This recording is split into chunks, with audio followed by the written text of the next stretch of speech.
Welcome to the Stalk Talk. My name is Carsen, and this is my co-host, Cury, and we're here to bring a fun analysis to the Nebraska Cornhuskers football team, all the while living the Nebraska dream. Before we get going on today's planned content, which if you are curious is a full roster breakdown in the form of what we expect the depth chart for both the O and the D, the offense and the defense, to look like, and a full season breakdown with predictions for each game, I'd first like to introduce ourselves so we gain some credibility and give you more reason to love us. I've known Cury here since second grade, went to that motherfucker's birthday party that year, better than any parties the Bottoms have thrown since COVID, no cap, and I have loved this man ever since. We've had a lot of late nights together, different reasons, and we are excited to start this podcast and take over Lincoln. Before we get into it, into why we might be credible to speak on Nebraska football, we will each give a backstory on each of our lives if you want to go ahead and get started. Yeah, so I'm Cury. I've lived in Nebraska since 2004, so you could say I'm kind of a Nebraska native. I'm relatively new with all this Husker football stuff, but I absolutely love it. So you know this, but just so you know, I am awful with names and stats and numbers and everything like that. So it'll take me some time to kind of get familiar with it and everything. We'll be good. Yeah, I've been trying for, months now. Studying and doing research and stuff like that. But I'm a diesel technician up in Omaha. I have a couple claim to fames with Husker football. I saw Bo Pelini once before a press conference when I was like 10. That was pretty hype. And then we also ran into Thomas Fedoni one night in the 50s. We did run into Thomas Fedoni on a fun night. That was wild. Dude was super cool to talk to. Right away we ran into him, and I was like, Thomas Fedoni. Yeah. And he was like, oh, whatever. He was super cool. If you want to hear about that, we'll definitely get into that at a different time. In general, though, I talked about, like, if he's going to play this year. This was before his injury. I talked about, how he wants to go on the first in the draft and all this crazy stuff. So, yeah, if you want to hear that story, we definitely could get into it. That was super fun. That was crazy.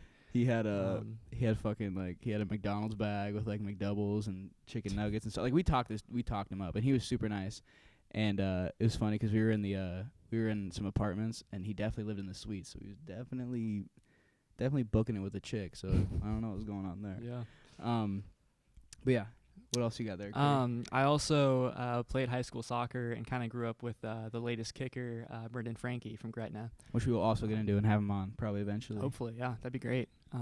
But yeah, there's also been a couple. We have kind of a history at Gretna of For real. football players for the Huskers and everything. So yeah, we're from Gretna. So there's actually a current long snapper on the team, Cade Mueller, and his dad was one of the principals at Gretna High School, and he was my dad's roommate in college.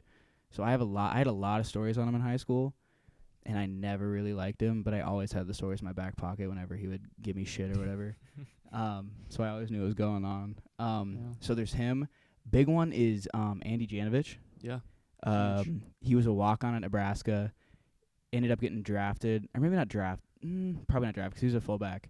Ended up going to the Broncos, and he's at the Browns still currently. Yeah. And he was a beast at Gretna. He was awesome in wrestling. He was a great linebacker for Gretna. Didn't play linebacker at Nebraska, but yeah, he was awesome. Other names, Austin Hemphill. That was a big one. One of his brothers graduated with us. His brother's at Nebraska here, and then Joey Johnson, another guy. I see him at the gym now. He's not on the team now, I guess, apparently. I don't know. I think he actually graduated. Haven't said anything to him. Probably won't say anything to him. Let him fucking work out and let me work out, because we're both doing our thing. Yeah. And, you can see Curry's arms over there. That man works out, too. So,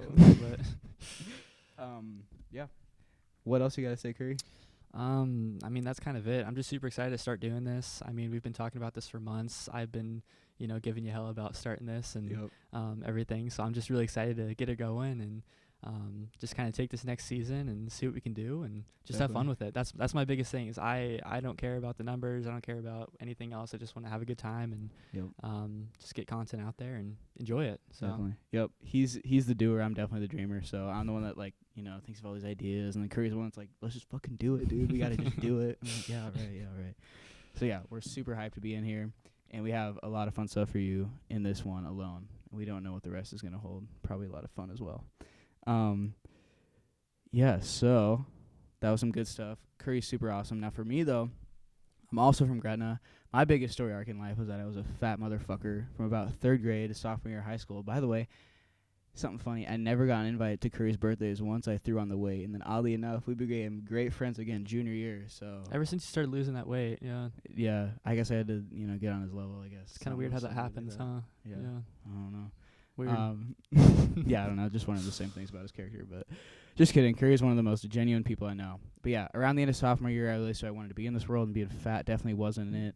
So I changed that shit, dropped about like 40, 50 pounds. In the beginning of junior year, everything started to look up. I snagged a gorgeous girlfriend who's taught me a lot about life, mainly due to the amount of confidence that I had. I could just pick her up like it was nothing. Met lifelong friends that I still hang out with to this day. Mm-hmm. One being right here to my left, you're right, and one being behind the camera, producing for us, my current roommate, Smith Hall doormate, Cameron Cerny, who's my best friend. Love that man. Great guy. Yeah. Curry knows him too as well. We went to the same high school. High school was a dream. Once I lost the weight, I made prom court, took my show choir team to nationals as the lead male dance captain, and all in all, fuck shit up, honestly. Now, since then, Curry and I have grown an immense love for Nebraska football, and that's why you're here today. Enough about us. And we love the rich history, the tight Adidas jerseys, although if they were Nike, it might help with recruiting a little bit. I kind of like the Adidas, personally. No, I do too. I mean, it gives them that, like, that 90s look, that 90s Nebraska look, which is what we have been needing, for real. And they need to bring that pant stripe back. Those pant stripes. You think? I do.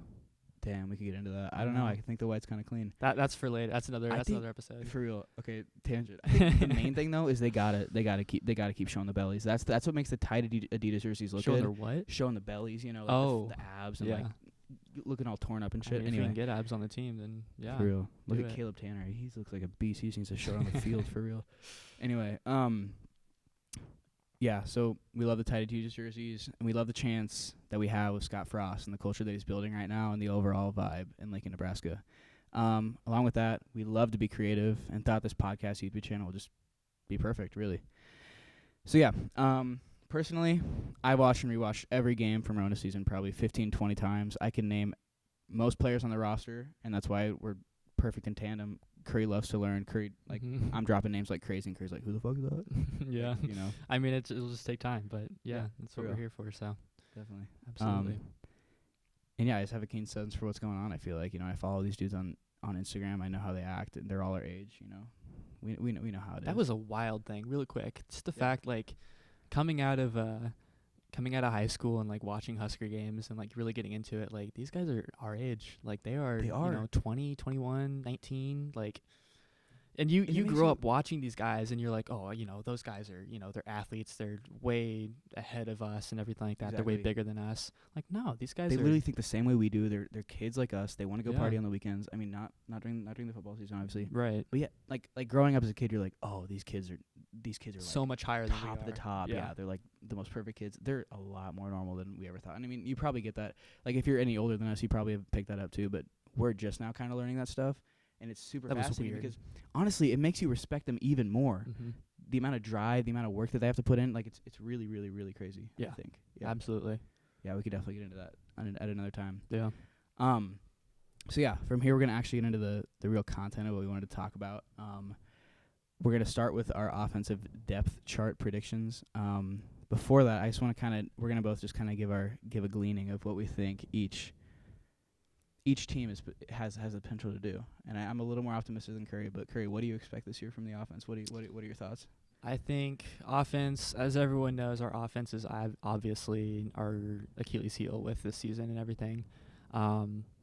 It'll be tough, but I think we have, and you're, like you said, you're more optimistic than I am, but I think we have a solid shot at a memorable season this year. I think maybe a pivoting year. What does it come down to for you? I think it really comes down to the chemistry with Adrian and the rest of the team. Trust is huge. We saw a lot of lack of that in the previous years and everything. And from what I saw at the spring game that we were both at, which was great to be back in Memorial, by the way. It was super electric and just amazing.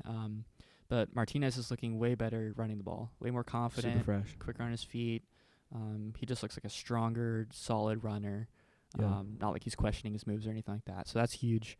He had a few pretty solid deep balls, and we had like one good deep ball in the Rutgers game to Wandale, and he's not even around anymore. So Absolutely. So obviously, I'm not banking on the offense this year or anything like that. I don't have my expectations set too high, but I would love to see them step up, and especially Adrian step up to the plate and really prove what he can do. Yeah, something I saw on another podcast, Josh Pate, shout out Josh Pate. We'll have to have him on. He's got to have us on. Anyway, he was saying that every team has sort of like a hinge player, and our hinge player is definitely Adrian Martinez, meaning like who is the player that if they are great, we're going to be great, and if they're bad, we're going to be bad, and it's going to be Adrian. It really comes down to that. So, yeah, I'm super optimistic because we've just been hearing great things from Adrian. He's got a chip on his shoulder. It's his 4th year. He's lighter on his feet. Everyone in camp is saying that he's throwing the ball better. I mean, we can see it in the pictures too. Like he looks the part finally, I feel like, and I think that we're gonna see it in his confidence. So yeah, I mean that's why I'm super optimistic. And actually, a guy in this room, his name is Derek. We were talking earlier. We were kind of going over going over the our predictions for the season, and he was going around 6-6, and I'm a little more optimistic. And the main word he was using that I thought was really good is we're just super unproven. Like we have the talent on the outside. We have Omar Manning, we have Samari Toure, we have Oliver Martin, we have Betts, we have all these really, really, really tremendous players, but none of them have proven themselves. But they all have the chance. Like our ceiling is super high this year. I think more than it was last year. I think losing Wandale was a big deal, but I don't think it was as big of a deal as people are saying. It gave us a chance to get Samori. So yeah, and I mean enough about like just kind of the hype talk, but I really do think that we have a chance this year. So yeah, from there you want to kind of get into our predictions for the depth chart? Absolutely. So yeah, obviously at quarterback it's gonna be Adrian.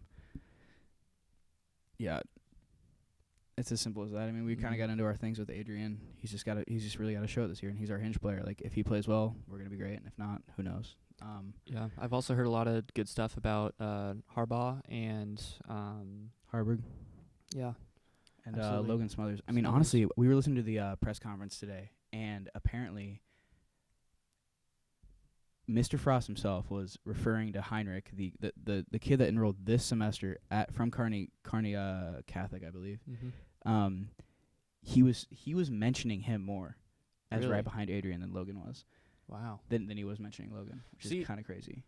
I think it was me. Maybe it was you, but either one of us was during the spring game really noticed. I think it was Smothers stepping up to the plate and like connecting passes and a little more hitting the guys in the chest and a little bit more. It was a really windy day.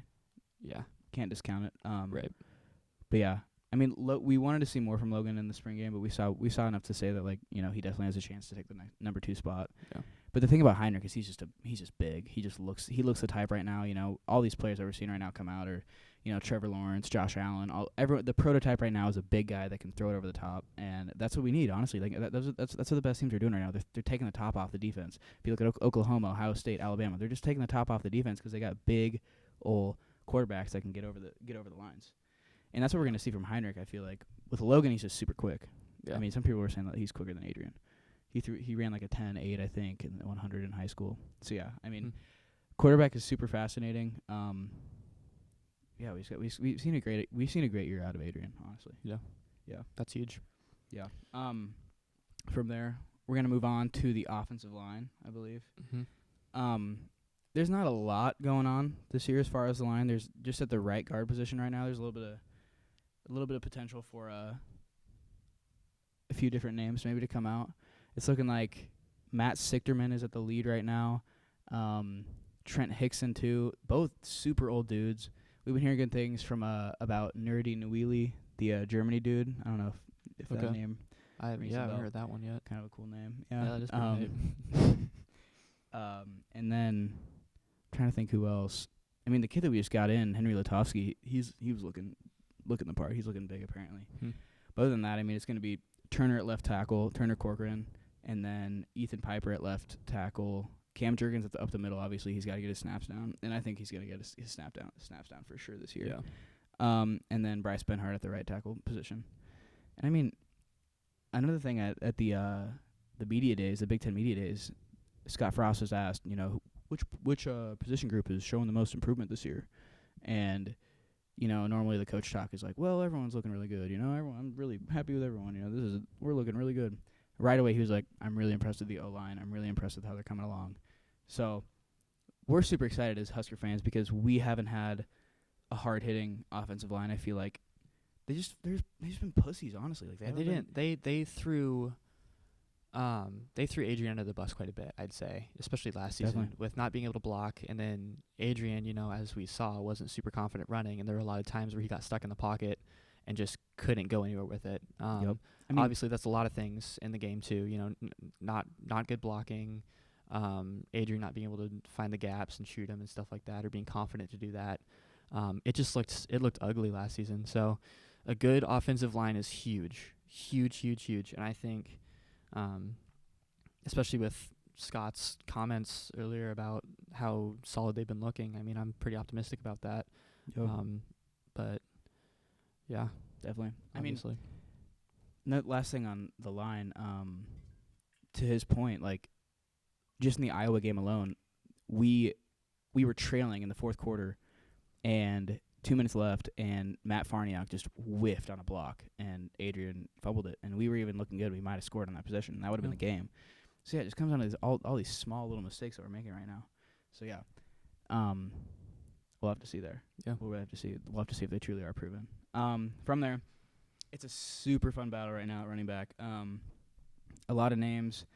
We're looking at the USC transfer, Marquise Stepp.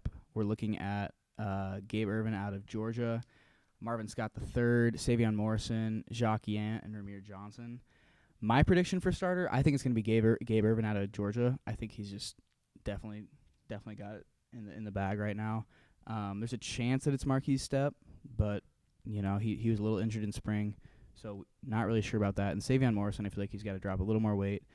And Ramir just hasn't really come around. And Jacques Yant's just the big guy.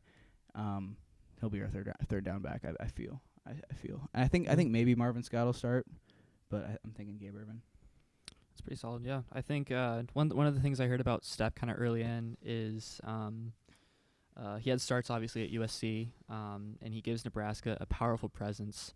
From what I've heard from Ryan Held, running backs coach, and everything like that. But the big question is if he's durable, if he can take hits, if he can get banged up and keep going and stuff like that. I haven't seen, maybe there is film out there on like Twitter or someone's account or something like that, but I haven't seen too many videos of him, running through lines or anything like that, or doing drills and stuff, or nothing like that. So kind of a big question mark there, but I would agree with you with Irvine and everything. So. He was looking really good. He's a big dude too. Apparently he was pass blocking well. I heard him in the press conference today. Scott Frost was mentioning him as well. So yeah, I mean it's looking like Irvin, but it definitely could be Scott because he's a little more seasoned and he's been around longer. So yeah, from there, fun room as well with the wide receivers. I think it's going to be pretty obvious who we're starting. I think it's going to be Samori Toure out of the slot, Oliver Martin out of the Z, and then Omar Manning in the X. Just because Omar Manning's a big guy, and I'm pretty sure the X is on the end. And behind Toure, I mean, this is where Wandale was, and we're going to see some great names. I think Alante Brown is definitely going to be a name we're going to know. And Will Nixon, he's number 12. A lot of people are comparing him to Wandale. Some people say he's even better. He can take it out of the backfield, similar to what Wandale was able to do. From there, I mean, I think it's definitely going to be Martin in the other slot just because he was a 4-star out of high school, went to Michigan, went to Iowa, ended up here finally. And I hear he's just super quick, so we're probably gonna see him there. Yeah. And then behind him, it's gonna be the two white boys, Wyatt Lewer and Levi Falk. Mm-hmm. Super disciplined kids. Super fun to watch. Apparently Wyatt Lewer is super fast, and Levi Falk is just the veteran. And then Omar Manning's gonna be on the end, and behind him probably Xavier Betts. Hopefully, I mean Omar Manning, I'd love to see him play this season. Obviously, he's been in the program for a while, but hasn't seen much playing time. But that'd be great to see him. I mean, he's got a big presence. We saw him at the spring game too. He was great in the spring game. Yep. Yep. And at the practice, that open practice, that True. we went to, where he looked really, really good. Just a big presence. He was, having fun on the field. Obviously looked good and everything. So, that would be great. That would be great to see him actually play in the season. And we should be seeing him. I mean, he's gonna be drafted probably. He's a freaking beast. He's a crazy beast. That'd be great to see, man. Yeah, For absolutely. Sure. I mean, he might be here for a couple years. I don't even know. I mean, maybe. We'll see. I don't know. Yeah. From there, I mean, it's our tight end room is looking real good. We have two guys that have quite the potential to be drafted, in Austin Allen and Travis Vokalek. I mean, Allen's like 6'8", and Vokalek is like 6'7", and they're the biggest kids on the team. I mean, Vokalek's got that scary-ass mullet. He looks like Hulk. Mm-hmm. Austin Allen's probably a little more athletic, but, I mean, they're just scary. I bet defenses aren't going to be wanting to line up with them, especially if they're in the I mean, Matt Lubick, our offensive coordinator, was saying that, he expects his tight ends to be ready to line up in the slot and take on linebackers, and linebackers aren't as big as they are, and they should be able to push them around for sure. So, yeah, tight end room is looking really good. And, like, Chris Hickman is probably going to come around. And, obviously Fedoni once he's healthy, and that's going to be awesome once we have him on. That'd be great. Obviously. I think, yeah, Fedoni has a big presence on the field. Yeah. He's huge. But, yeah, we'll see. I mean, it'd be great to see him maybe, like, halfway through the season or so. And he'll get the starts probably. He probably or not get the starts, but he'll definitely be playing because he's that caliber. Yeah, definitely. Yeah. I mean, I think we're gonna have a good. I think we're gonna have a great offense this year, but yeah, we are unproven. We are definitely unproven. Should we roll into defense? You think? Yeah. Okay. Let's roll into some defense. Inside linebacker, super fascinating because we actually lost Will Honus, and he was a beast. He was actually really, really solid for us last year. Super, I'd say, I guess underrated. Like, didn't get the underappreciated, I'd say. Didn't get the appreciation that he deserved.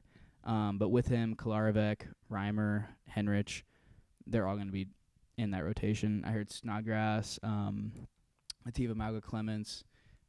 We should definitely be seeing all of them playing. And I mean, I've always been high on Reimer. I think he's a beast, and Henrich was a crazy good recruit out of high school, out of Burke. And Kolarevic was super great at Northern Iowa, so it should be a good room in the inside linebacker room. Yeah, sounds good. Yeah. Pretty solid. As far as outside linebacker goes, pretty obvious who's going to start there. It's probably going to be Garrett Nelson on one end and Caleb Tanner on the other. And Caleb Tanner's super unproven. He's got a lot more to show. Yeah. This is like his 4th, 5th year, and we got to see more out of him. Garrett Nelson is a dog. Mm-hmm. We shouldn't have any issue getting anything out of him. He should have sacks this year. Behind them is going to be Phildarius Payne. I saw something on Instagram that he wanted to break the Nebraska sack record, which is pretty damn awesome to hear as a fan. Yeah. Love that. So we should be seeing Phildarius Payne for sure. From there, I mean, I saw Blaze Gunnerson was actually hurt, and he was another big deal guy, even bigger than Garrett Nelson is. And then Damian Jackson, I mean, he's a Navy SEAL. It's been there for 30 years. Yeah. It seems he's like 30 years old. So we'll be seeing him. And then I've always been really high on Jamari Butler, but we haven't heard much about him. And then I saw the other day in the video, Tate Wildeman is actually taking snaps at outside linebacker now. So that'll be interesting. I think, what do you got to say? I mean, do you think that Phildarius Payne will take Caleb Tanner's spot?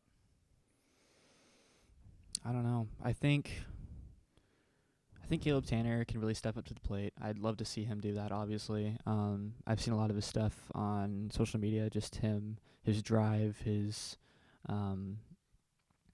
work ethic, all that good stuff. So Teammates love him. Yeah, absolutely. So, yeah, I think chemistry's there. I think if he can, I mean, media has kind of been kept out of the practices and everything like that too. So it's really hard. It's a tough call right now, but I mean, from what I've seen, teammates love him, coaches like him, and if he's showing up to practice and working his ass off and everything like that, that'd be great to see him, being able to step up to that plate. Definitely. Yeah. And he took the number 0 too, so that's like the most badass shit in the world. Like, yeah, it's pretty cool. You gotta love a number 0. Oh yeah. From there, I mean, defensive line is gonna be lights out this year. I mean, they were super solid last year. I think they were super underappreciated. We were one of the best run defenses, I thought. Oh, for sure. In the nation. We were super underrated there. At nose guard, we're going to have Damian Daniels, and right behind him probably Nash Hutmacher. Yep. Super big dudes. As far as, like, a little bit maybe D-line style, it's going to be Ty Robinson. Absolutely love that dude. Ben Stilley, Casey Rogers. Yep. Super solid dudes. Absolutely. Can't go wrong there. Behind them, it's going to be Jordan Reilly probably and Colton Feast. I've heard really big things about Colton Feast. And Jordan Reilly is a big dude. He was a transfer from North Carolina, I believe. And then Mosai Newsom. Haven't heard a lot about him, but I've heard good things about him. And then from there, we got some freshmen that are apparently dogs and coming along. And Ruquan Buckley and Jalen Weaver. So, we'll have to see there. Sweet, yeah. Yeah. Yeah, I mean, the line is lights out. Yeah. I mean, our defense is everyone knows Seriously, our defense. we didn't even start open with that. Yeah, our defense is unstoppable. We don't disagree on defense. No doubt. No. We're going to be super good this year. I'm predicting a top 25 defense this year. Teams will not put up many points against us, I do not believe. Yeah. I think we'll be. I totally agree. I think we're going to we'll get into this a little bit, but I think we're going to scare Oklahoma. We'll see. I don't think we're going to beat them, but yeah. I want, man. Great. Right? Okay. From here, I guess we're going to go into the hybrid role, kind of like where JoJo plays, that kind of flex, like nickel player. JoJo absolutely dominates that role. He'll probably go to the draft because of it. Behind JoJo, a few in the weeds names. Isaac Gifford is kind of predicted to be right behind him, but I think behind him, I think even more behind him is probably Javin Wright. Super big dude, can play that. I mean, the hybrid role is really tough. You got to be as strong as a linebacker, but as quick as a safety, and it's super tough. That's why JoJo plays it well, because he can just fit that role perfectly. I've also seen Simon Odie play in that role, but I mean, JoJo's lights out. He's one of the best linebackers in the league.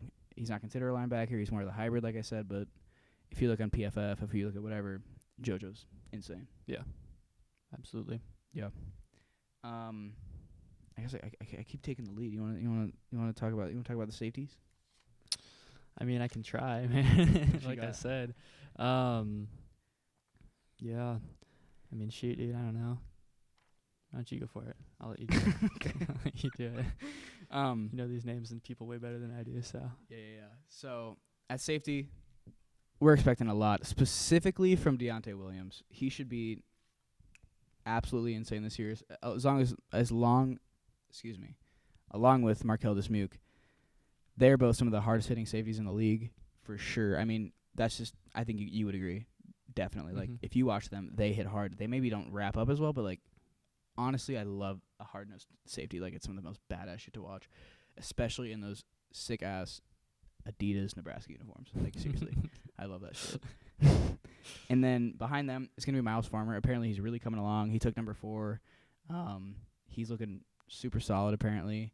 He's looking good in the videos and the hype-up videos. And then behind him, kind of in the same role, is Noah Pulla-Gates out of Arizona. He was a super high recruit, actually, out of high school, but we have not seen him.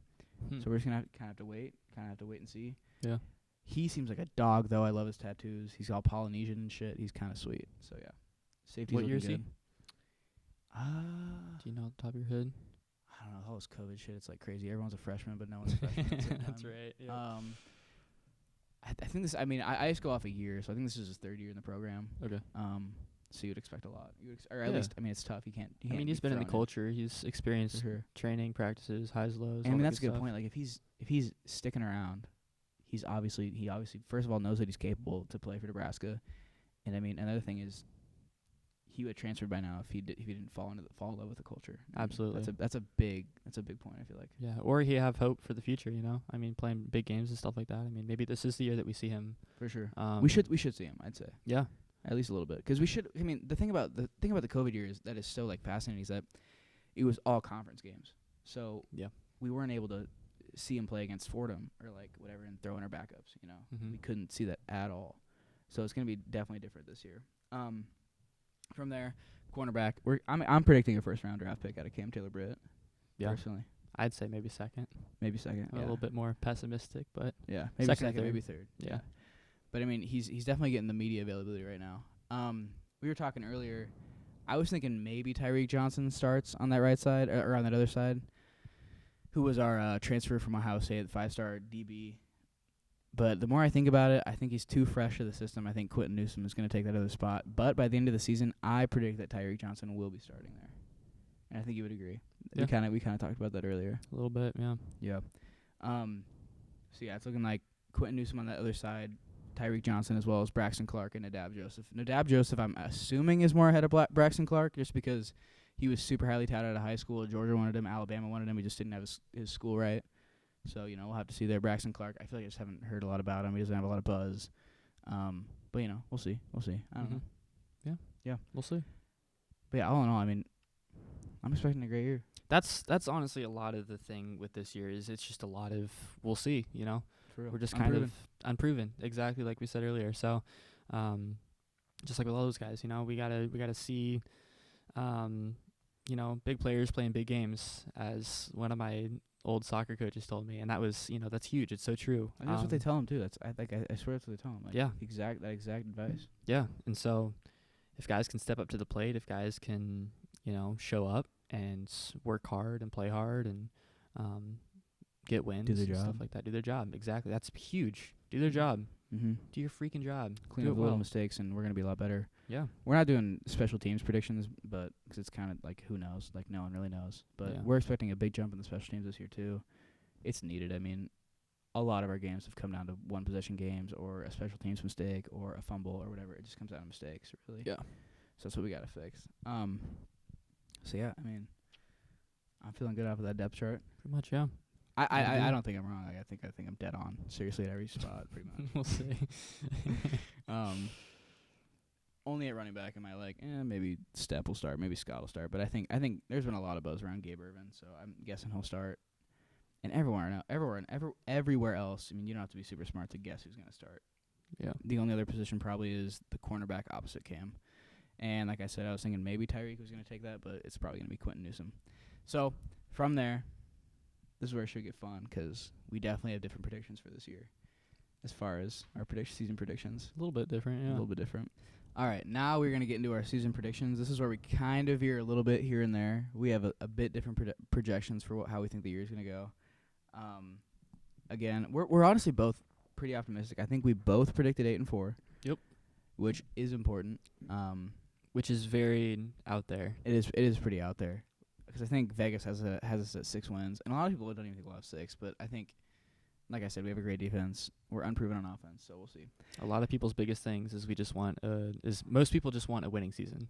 For sure. And that's huge. People will be happy with, I mean, maybe not even, 6 wins. 'Cause that puts us at 500, but it puts us in a bowl game. And that'll I think that alone will take Frost off the hot seat, I feel like. Yeah.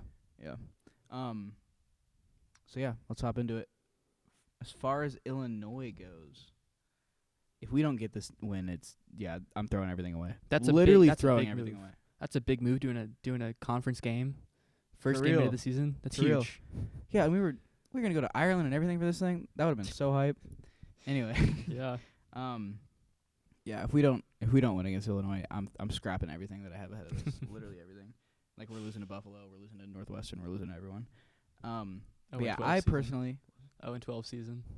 0-13. Yeah, we're going 0-12. Awful. I got us beating Illinois 24-10. I don't know if you did. Okay. Did point predictions? I didn't do point predictions. I considered Illinois a win. Yep. Okay, definitely. I mean, my thought there is, again, our defense is going to be solid coming out, and we're going to score 4 touchdowns, and it's going to be really as simple as that, and a field goal. From there, we're playing Fordham. That should be another dub. That's a game I'm super excited about because, like I said, that's where we're going to see some depth. We're going to see who the hell is behind these players. Yeah. See who the hell can step up behind them. Yeah. Because, I mean, we're probably going to sadly see an injury in the first game in Illinois, and who fucking knows? Who fucking knows from there? Who knows? Yeah.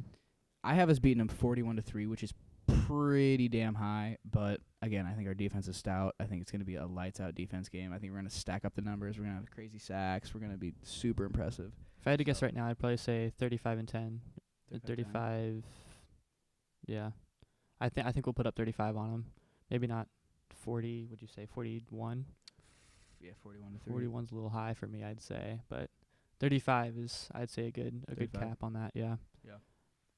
From there, we go to Buffalo, which is a really interesting game because they have a super, super solid running back group. And literally a year ago, if we were playing Buffalo, it probably would have been a loss. They had a really good defense, but they lost their head coach to, I think he went to Kansas. So they're in a rebuilding year. Who knows? So it's another dub for me, 45-17. Also a win for me, yeah. Yeah. Yeah. I don't know. Not much to say there. This is where it gets a little more fun. Mm-hmm. This is where it's Oklahoma. And damn, do I want to go to that game in Norman? That'd be so badass. At Oklahoma, that's tough. That's so tough. That's really tough. But goddamn, the culture for that game. The culture that we're gonna have for that game. Yeah, that's a historic game. It is. That really is. Thank God it didn't get scrapped like I was Yeah. planning on, and all the media and bullshit. Yeah, I That would know. have been bad. That was frustrating. Yeah. But water under the bridge. We're going to Oklahoma. I think we'll bring a strong offense. I think we will bring a strong presence down there. Yeah, like an spur of the moment prediction for the point spread. I'm gonna say 28 Sooners, 70 or 21 Skurs. Damn. Okay. Tie game. I think it's gonna be close. So you're expecting some pretty good defensive play though. I think our defense will surprise them.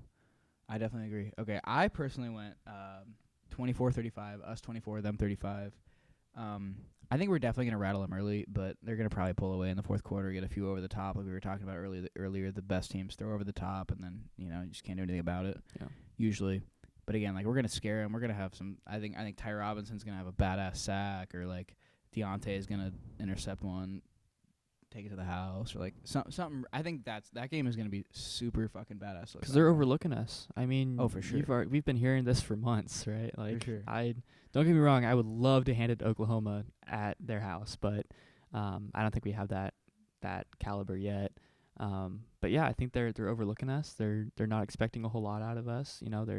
They're talking, they're chirping, whatnot, and I think maybe if anything, they're not talking a lot because they just don't fucking care. They're like, whatever, Yeah. They're wiping us off. We'll strip a ball, we'll intercept one, we'll get a big sack, we'll, keep them from third down conversions and all that kind of stuff. So, yep.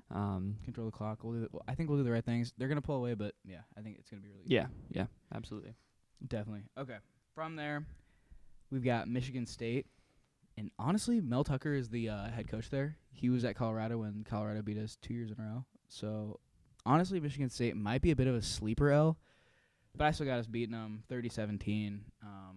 It is at, I don't know, I can't think of where Michigan State is, but it is at Michigan State. So, I mean, I think there's a chance that it's a sleeper, but I definitely think we're gonna beat them. I think that's a win too. Yeah, Michigan State. Yep, definitely. And it's not too cold yet, and it gets super cold up there. This is still like a September game, so it should be a dub. From there, we got Northwestern, and it's always close. We were talking about this earlier, but it's literally always close with Northwestern. We can't find a way to run away from them. I'm definitely expecting a dub, though. They lost Greg Newsom on the end. They lost both of their super veteran linebackers, and that was their marquee of their team last year. That's the reason why they were in the Big Ten Championship last year, to be completely honest. So I really do think we're going to beat them pretty well. 24-10, it's always tight, so I'm just going to stick with that. But I'm going to call that one a loss. Curry is going with a loss. That's our first differential there. Off of instinct. Yeah, I don't know. Northwestern has historically been a tough team for us and everything like that. So, I don't know. I'm excited to see kind of what happens with all of it. It is close. It is historically been close. So I'm right there with you. So I'm gonna guess off the bat, 17-14 loss. Low scoring game. Wow. I think it'll be low scoring, but it's gonna be close. Wow. That's crazy. Yeah. Okay. That sounds good. From there we're going to Michigan, and they are here in Lincoln, and everyone's been talking about it, but we have never lost to Michigan in Memorial Stadium, and I don't think that's going to change. I got us beating them 35-13. I think Jim Harbaugh's wash as fuck. I think, yes, they're a very talented team, but, I don't think Michigan. They got a new D coordinator this year. I think the offense is going to find a way, and our defense is going to be stout, like we've always said. So I'm predicting 35-13 there.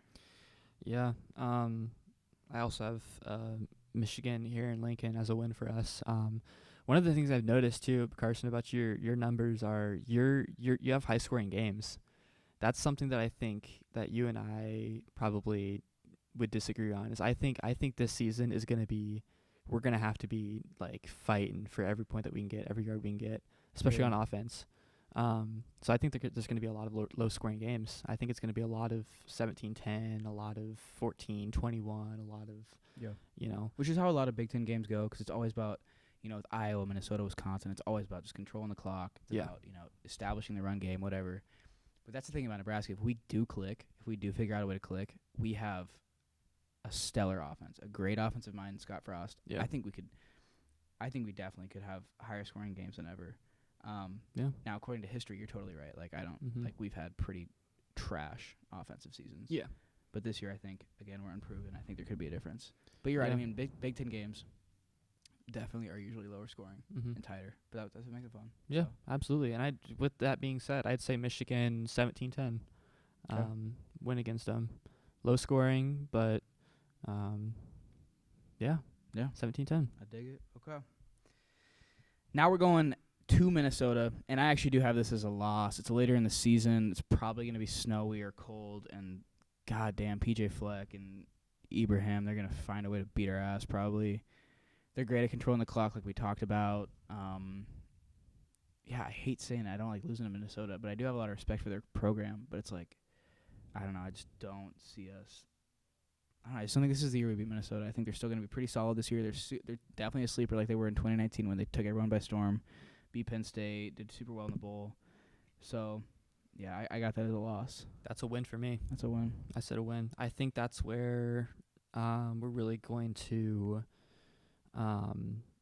really prove ourselves. If we don't do it in Oklahoma, then I think we'll definitely kind of get that chip off our shoulder in Minnesota. Like you said, it's going to be tough. Obviously, they're really good at controlling the clock, and they've got strong names up there. But I think that's kind of when we start getting our grime to us. I'm gonna say, kind of our scrappiness and our ability to really kind of scrape numbers up on the board and everything. So I have that as a win. I'm not expecting a large win. I think that'll be a nail biter, like all of them so buzzer far. beater field goal or something like that. But yeah, so that's kind of what I'm expecting with the Minnesota game. I was actually going to go to this one with my dad, so that would have been cool to go on a travel one. Yeah, I don't think it's going to happen just because of work and everything. But I gotcha. But yeah, so that would be a fun one to go to as an away game. But we'll see. So here's a pretty fun place to pack. It's gorgeous. So. It is gorgeous up there. We went a long time ago. Or whatever, something like that. Yeah. Yep. Yeah. Yeah. They got a nice little Buffalo Wild Wings right outside the stadium too. Okay. So, great venue, great stadium, and Husker fans show up. I mean, as we all know, Husker fans pull up. Yes, so there's a lot of red and all in that maroon and everything. So it's really cool seeing that. So. Shit, if you go, I hope it is a dub. Yeah, that would be great. I would love to stick it to Minnesota fans, man. Definitely. Love to. I mean, I hope it's a dub either way, but yeah. Yeah. Definitely. Yep. From there, it's Purdue. And I mean, I don't have much to say here. I think they're rebuilding still. I got us beating them 56-10. We played them really well last year. Rocked them up. They don't have Rondale Moore anymore. Their other best receiver, David Bell, I believe, Cam locked him up all game. So yeah, I really don't expect a lot out of the Purdue game. Should be a lot of fun to watch though. I'm predicting 56-10. 56-10. Dude. I don't know. I think we're rack it up on them, especially for. I mean, in my world, we're coming off a loss to Minnesota, so I just think we're gonna have a chip on our shoulder. We're just gonna fucking go hard. 56-10 hard. I mean, I don't know, man. Maybe. I'm gonna say 21-7 Purdue. Yeah, right. 21-7. We did just for reference. As a win, by the way. I got you. That's a win. I think we beat them like 38, like 17. So like, we've put it on Purdue before. But I get what you're saying. I get what you're saying for sure. From there, it's Ohio State, and this is always a tough one, but this is definitely an L for me. It's actually we played Ohio State super well last year. The second quarter, but we just beat ourselves, and then they ran away. Like I said, the best teams, they throw it over the top in the last couple quarters, and you're like, yeah, all right, can't fucking do anything about that. But yeah, I'm predicting 30-42. This one is so tough though, because they have a brand new freshman quarterback, C.J. Stroud. And I don't know. I don't think these best teams right now. They all got freshmen like Clemson's got DJ Uiagalelei starting at quarterback, Bryce Young at Alabama. Like all these freshman quarterbacks. I'm really expecting one of these teams to definitely fall off. And there's a chance to Ohio State, but I don't think so because they're going to be pretty solid everywhere else. I got us losing 30-42. We're going to play them tight, though, I think. I don't think it's any time this year. I don't think Ohio State's going to fall off this year. I think we get swept by them. I think this is kind of where we get put in our place all season. Yeah, I think every other game is going to be close. I'd like to see every other game close, but I think this one's going to be tough. I think it's going to be, I'm talking 35-7 loss from Ohio State. I dig that. Yeah, that's definitely fair. Yeah, I think 35 is definitely good. I'd say we score maybe one more field goal, one more touchdown. But yeah, I felt with that. Yeah. From there, we're at Wisconsin, and this is another L. I think we're gonna play them tight. This is gonna be a low-scoring game, I think, because we're gonna both be rowdy defenses playing hard. I got us losing 20-23 in a late-season game. It's probably gonna be snowy, windy and stuff. So yeah, 20-23, we're gonna lose by a field goal, and it's gonna suck because I think we're gonna come off a pretty solid season at this point, and we're gonna really want this Wisconsin one, but I don't think we're gonna pull away with it unless we're super disciplined. But we'll see.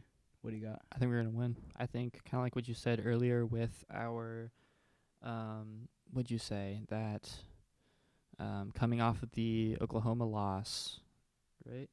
Yeah, coming off of that. The Minnesota loss and the Purdue, we're gonna play hard. Yeah. Yep. That's what you're talking about. Mm-hmm. I think we're gonna come out of Ohio State swinging, wanting blood. Okay. So, I don't know. I'm hopeful for it. I would love to see it. That's at Wisconsin. So, like you said, it's going to be cold. It's going to be bitter. It's not going to be fun. Mm-hmm. But, yeah, I think that's kind of when our true colors really start showing is, how bad do we want that win? How bad do we want, if all this is true, how bad do we want that 8-4 season? Yeah. So, again, big players playing big games. So, if you want it, go for it. Go get it. Work for it. Show up. Yeah. So I have that as a win. I love it. I really hope it is. Okay, and from there we go into the last game. We doing good on the battery? Good. Cool. All right, sweet. From there, Iowa is coming to Lincoln. I got us with a dub, 31-24. We're gonna finally beat them this year because we're gonna be fucking good this year. It's probably going to be cold. I don't care. We're going to find a way. We're going to beat them this year because every single year it always comes down to one stupid fucking mistake, and we're going to find the way this year. I'm telling you. What do you got to say? That's a loss. That's a loss. Iowa's a loss this year. No way, dude. No way. Iowa's a loss. I mean, I don't know what else to say. I think I'll be completely honest. When I was making this, I couldn't possibly have done it like a 9-3 season because that just didn't feel right to me. No way that it was a 9-3 season. That's so funny. I was like, that's slap. Yeah, let's throw an L there. Okay, that's fair. Yeah, but no way we're going 9-3. Yeah, but 8-4 definitely going 8-4. Is a little better, so, I have Iowa's a loss there. I think I would love to see a win here. Any Husker fan would love to see a win against Iowa. It's fair though, dude. They're gonna be good this year. They are. Yeah, they are. They're gonna be really good. So are we though. So are we. So it'll be close. I think it'll be a really close game. And I think we're gonna have an L going into a bowl game right off the bat. Hopefully a win in a bowl game. That'd be great. Yep. Right. But we're definitely predicting a bowl game. We're gonna go to a bowl game this year. And if not, yes, Mr. Frost is definitely on once the again. hot seat. Just pitch all this away. Yeah, get this out of here. But because again, that's gonna come probably because we lose to Illinois, and then we play Buffalo bad, and then Oklahoma wipes us, and then we lose to Michigan State, like I said, because they're gonna play us hard, and it's gonna be a sleeper, But at this point, yeah, we got to go to a bowl game. Yeah, for sure. Yeah, and that's what these predictions are setting up. And we were talking about this earlier. It's so important. We're such a young team. It is so important that we do go to a bowl game so that we get those extra practices. And then especially if we end it with a win in a bowl game, that is so big for recruiting. That is so big for what we can do from there. So, I'm super optimistic on this year. I'm so excited. I seriously can't wait. It's coming up so quick. It's like 3 weeks away. Yeah. Literally 3 weeks away. I saw those. Cannot wait. Getting work off already. Yeah, those hype videos on Twitter of the countdown of 30 days and stuff like that. And excuse me, just how excited everyone just excited how everyone is and the players, and you see the energy and everything like that too. So for real. We got crazy good energy. The vibes are good. The culture is up. Just like on this podcast. Especially on this podcast. So 8-4, take that to the bank. Yep. 8-4. Cashing that in. Yep. So yeah. I mean, I don't know. I haven't really thought of how we're gonna end this, but as of right now, we're working on logos and we're working on our social medias and stuff, and we're really excited. We're planning on having players come on, and we're planning on having people come talk with us. Haven't thought more about what exact content we want to do because we were talking earlier about what we want to do specifically. And we want it to be a lot more just like conversational, and like if you have good questions, like let us know. We'll hop right in on them. You know, we want to be more something you maybe throw on in the back, go do something, or I mean, honestly, we're interested enough to just watch.